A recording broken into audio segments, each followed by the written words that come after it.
ये जीवन के संघर्ष के साथ कुछ चीज़ें स्वतः घटित होती हैं और वो जो शब्द होते हैं वो प्रस्फुटित होने लगते हैं और वो गीत की शक्ल ले लेते हैं। तो ये बिल्कुल उसी तरह का एक गीत है। कोरोना महामारी जो इस वक्त आया, जिसमें लोगों ने अपने प्रियजनों को खोया, लोगों की नौकरियां चली गईं, जीवन पूरा अस्त व्यस्त हो गया।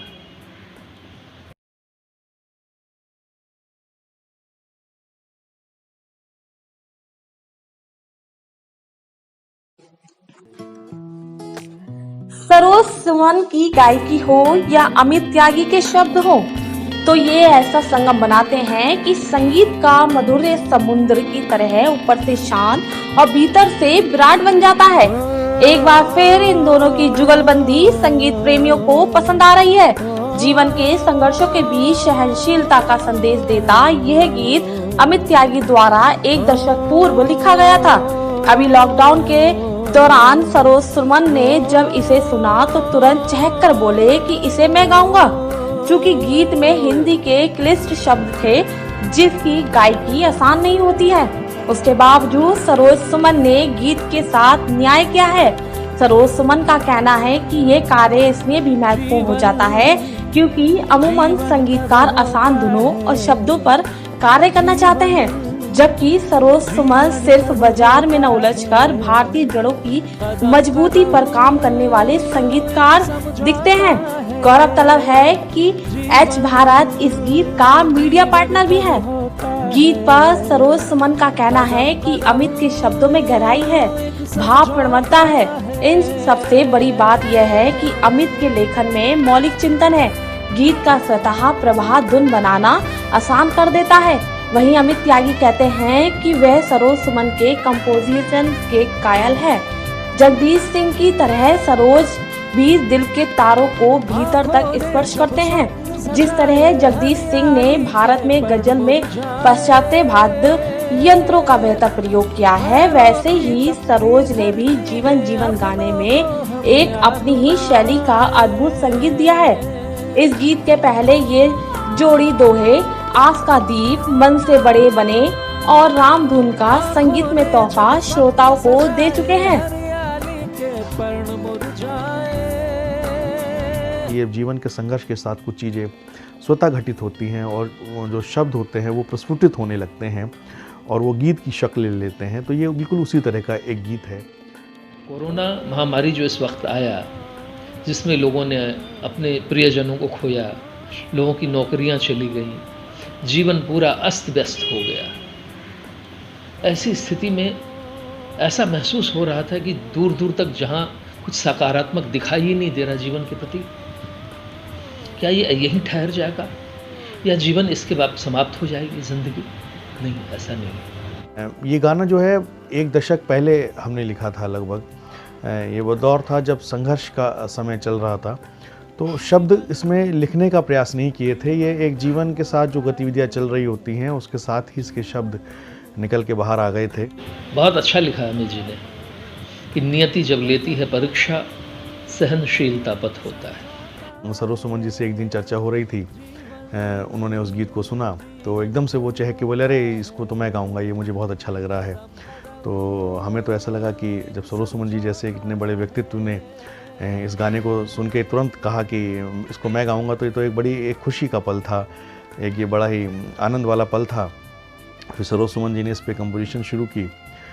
जिस तरह का ये गीत है, शुरू में लगता था कि ये गीत तो बड़ा एक स्लो है और इसमें इस तरह के जो म्यूजिकल इंस्ट्रूमेंट्स हैं उसका प्रयोग कैसे होगा, लेकिन जब सरोज सुमन जी ने इसकी जो कंपोजिंग की और जो जीवन जीवन कब होता है, जो ये पंक्ति है उसमें एक जीवन के बाद एक पॉज दिया और उसके बाद फिर दूसरा जीवन कब होता है, और जब इस तरह से उन्होंने उसको जिस तरह से एक उन्होंने लयबद्ध किया है और उसको स्वरबद्ध किया है, तो ये बड़ा उत्कृष्ट बन के आ गया है। कलाकार की जिम्मेदारी होती है सिर्फ मनोरंजन करना, उनका जिम्मेदारी नहीं है।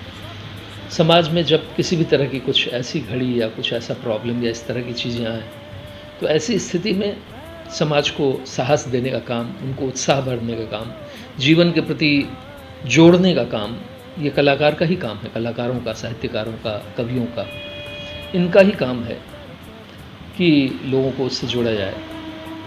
और ये कोई पहली बार नहीं हुआ। सुमन जी ने जिस तरह से इस गीत को कंपोज किया है, वो एक शैली जो है अपने आप में अद्भुत है। जगजीत सिंह की मुझे याद आ गई, उनका मैं काफ़ी बड़ा फ़ैन रहा हूँ, काफ़ी मुझे पसंद आते हैं। जिस तरह से जगजीत सिंह जी ने सबसे पहले भारत में डिजिटल रिकॉर्डिंग की शुरुआत की थी। जैसा मुझे याद आ रहा है कि शायद बियॉन्ड टाइम इनकी एक एल्बम थी जो 90 के दशक के दौरान आई थी और उसमें उन्होंने डिजिटल रिकॉर्डिंग उसमें की थी। वो एक नया तरह का प्रयोग था कि लोग ये मानते थे कि गज़ल जो है वो एक ट्रेडिशनल वे में चलती है।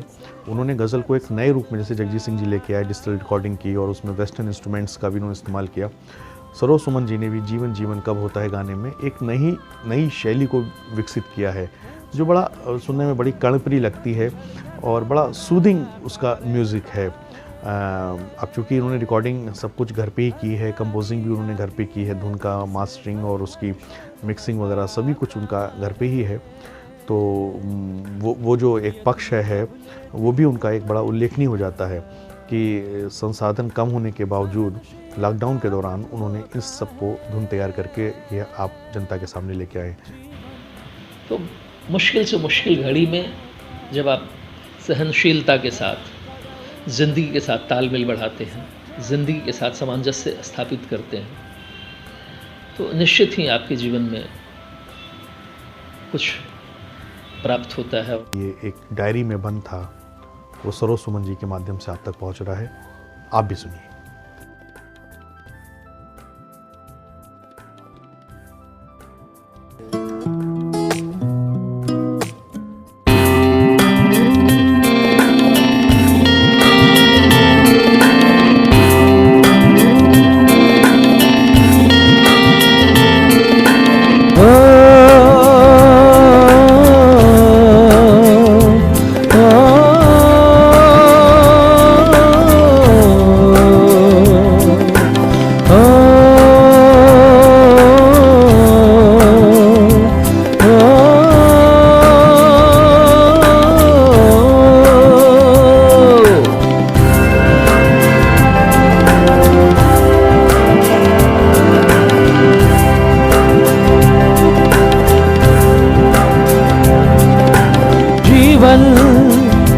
जीवन कब होता है, जीवन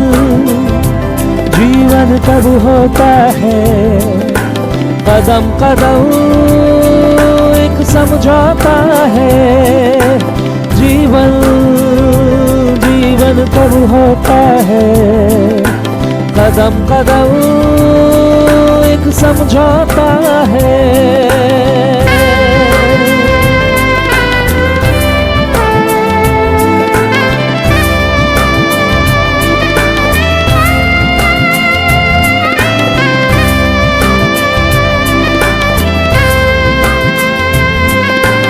आँखों ने जब स्वप्न सजाए, हरियाली के पर्ण मुरझाए,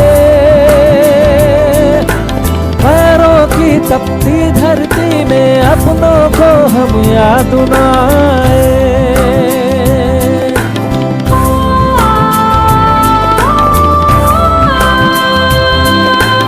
आँखों ने जब स्वप्न सजाए, हरियाली के पर्ण मुरझाए, पैरों की तपती धरती में अपनों को हम याद न आए। जितने रिश्ते उतने दर्पण, मानव कठपुतली होता है। जीवन कब होता है, कदम कदम एक समझौता है।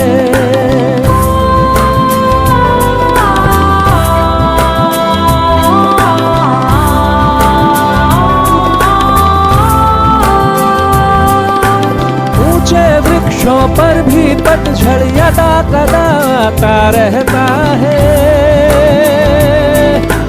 हरियाली आती है फिर से, संघर्षों में मजा आता है।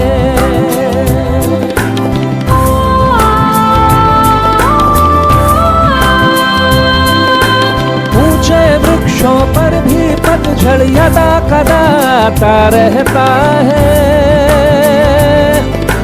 हरियाली खुशहाली आती है, फिर से संघर्षों में मजा आता है। नियति जब लेती है परीक्षा, सहनशीलता पथ होता है। जीवन कब होता है, कदम कदम एक समझौता है।